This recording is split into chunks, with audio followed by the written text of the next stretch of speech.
Réal, Oui. une des affaires qui t'a le plus défini au fil des années, T'es-tu en train de me disséquer, là? Oui. OK, parfait. Tu sais que l'information Exact. et Réal Belland. Hein, c'est ma grenouille. Oui. Les coups de téléphone. Oui. Ça partit où, cette idée-là?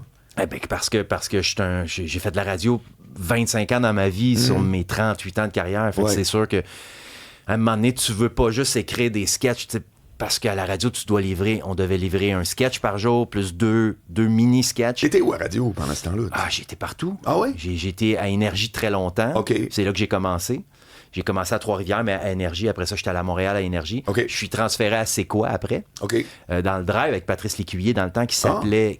Comment ça s'appelait donc? Il est pas trop tard. OK. Après ça, j'ai fait un peu de Misi avec Michel Barrette. Après ça, je suis allé le matin avec mon ami Normand Brathwaite, pas mal longtemps. Dans C'est tout le bonheur? Oui, j'étais allé 5 ans dans les trous de bonheur, les 5 dernières années. OK. Je suis retourné dans le drive à C'est quoi? Après ça, je suis reparti à Énergie. C'est bien drôle. 1 an. Après ça, je suis allé à Rouge. Je te jure, j'ai dans Les Fantastiques Oui. avec Éric Salvaille. Puis après ça, je suis retourné à C'est quoi un petit peu. OK. Oui. Et t'as lancé les coups de téléphone. C'était quoi le premier, là, la première fois de ta vie? Là? T'étais à Trois-Rivières? Ah non, c'est même avant. Ouais. Même avant, c'était Chez juste vous. pour faire un démo de radio. Ah, pour vrai? Moi puis Steph Lefebvre avec un répondeur, OK. avec une cassette dedans, puis Oui. là, on faisait des gags là-dessus. OK. Puis on faisait... Dans le temps, je voulais juste faire fâcher les gens. Puis tranquillement, pas vite, je me suis tanné, puis je me suis dit, faut pas les faire fâcher, il faut juste qu'ils passent un bon moment pareil. OK. Comment on pourrait être intrusif avec eux? Puis la Trace c'est venu que... Parce que c'est mon plus populaire, la Trace, Ben oui, c'est sûr. ben oui. Donc, lui, j'étais tanné d'écrire. Je voulais juste que ce soit les gens qui me dictent l'impro. Je comprends. Donc, je retournais l'appel, puis on va voir où ça va nous. Ouais. Ça, j'aimais ça faire ça. Ah, ben oui. Mais Ouais. qui pogne ces appels-là? Est-ce qu'il y a une tranche de population en particulier qui se fait pogner? Ben, je dirais la treille, oui, mais dans tout ce que j'ai fait comme personnage, tu sais, j'ai même fait un personnage, ben, c'était pas un personnage, il existait, Jean-Paul Sylvain, dans le temps, qui était un journaliste au Oui, Journal de je me Montréal, que j'imitais. spectacle, hein, ben c'est oui, ça? Ouais. que j'imitais super bien, fait que j'appelais tous les artistes, en OK. me faisant passer pour lui, puis tous les artistes pognaient. C'était incroyable. Mais ça, parce que quand on entend des gros coups, tu sais, les gens sont pognés là, pendant Oui. de longues minutes, Ouais, ouais, ouais, on ouais. se dit, hey, moi, ça m'arriverait pas. Ouais, là, mais non. en dedans de 20 secondes, Exact. il me semble que je le sentirais que je suis en train de me Ben faire non, niaiser. pas Mais tant. ça va vite. Ouais, Ça ouais. va vite, c'est ça l'histoire. Tu sais, moi, j'ai commencé ma carrière à la télé à Surprise, Surprise. Et à Surprise, Surprise, je veux dire, tu pognes du monde qui sont hot, là, tu sais, je veux dire, on est dans la maison de Pierre-Carl Pellado. Ici, moi, tu sais, j'ai vu comment ils ont pris leur père, Pierre Pellado, tu sais, je veux dire, c'est pas un deux de pique, là. Puis on l'a pogné, tu sais. Fait que tout le monde est pognable, C'était quoi ton dépendamment de la rôle, la situation. surprise? T'étais comme cascadeur? Au début, il m'avait engagé pour écrire les scénarios. OK. J'aimais ça, écrire ces scénarios-là, mais à un moment donné, j'ai bien vu que c'était plus payant d'être en avant. Ah, ben oui. Fait que je me donnais des rôles dans les scénarios. OK. Fait que moi, j'ai écrit les 2 dernières années de Surprise, Surprise. Ah ouais? Puis j'ai joué dans les 2 dernières années. Puis on a écrit, à un moment donné, ça jouait plus au Québec, mais on a continué à écrire pour Surprise, Surprise en Allemagne, que ça s'appelait Follerwitch. Puis on a écrit 1 année en Allemagne. Ben voyons. Oui, ça Ben c'était drôle. vraiment le fun. On Tu écrivait- reprenais des sketchs ou bien il fallait que... Non, les autres, ils voulaient des nouveaux scénarios. De A à Z? Oui.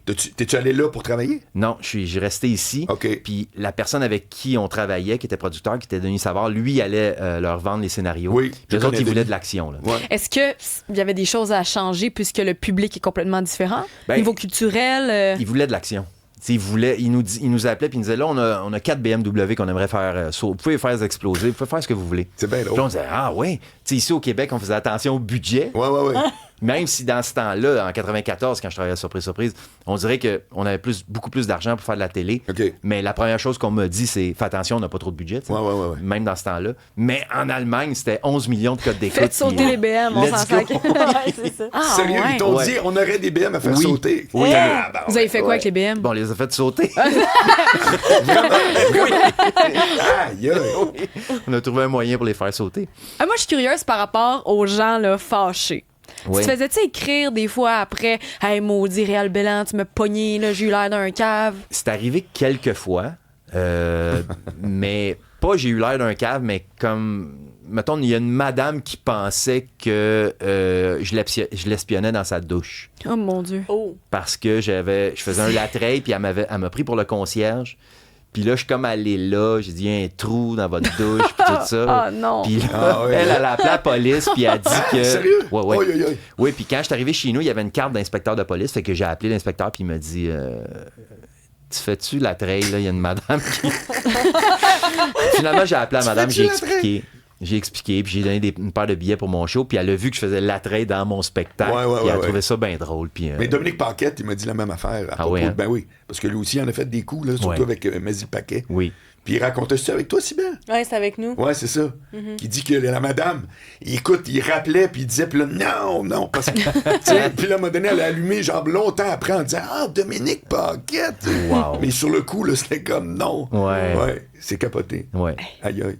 Puis ton show, maintenant, c'est quoi, là? Mon show sur scène? Ouais.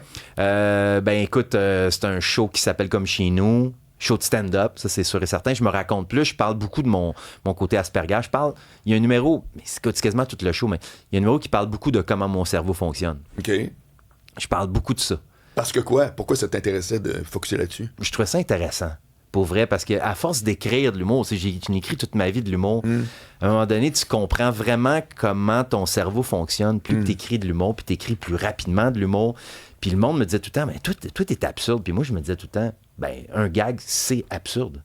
Tu sais, l'absurde, c'est un mot un peu bizarre. Puis les Denis sont absurdes. Le monde dit ça, les Denis. Ben, les Denis, pour moi, sont pas absurdes, sont abstraits. Il y a une différence. Ça. L'absurde, c'est tout le temps quand tu as un point de vue sur quelque chose puis tu fais un gag avec ça. Pour moi, ça devient automatiquement de l'absurde. Je comprends. Peu importe. Je sais que je suis un peu champ gauche de toute façon et mon cerveau, il veut juste aller là.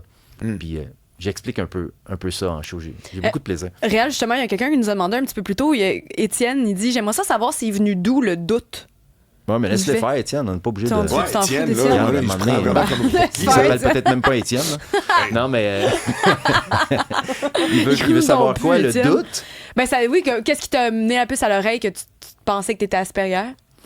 Ben, à cause de ma fille, Charlotte, qui, elle, est un autre type d'Asperger que moi, là, parce que c'est très compliqué Asperger, là, mais pour l'expliquer rapidement, c'est que tu peux avoir de 1 à 25 comorbidités.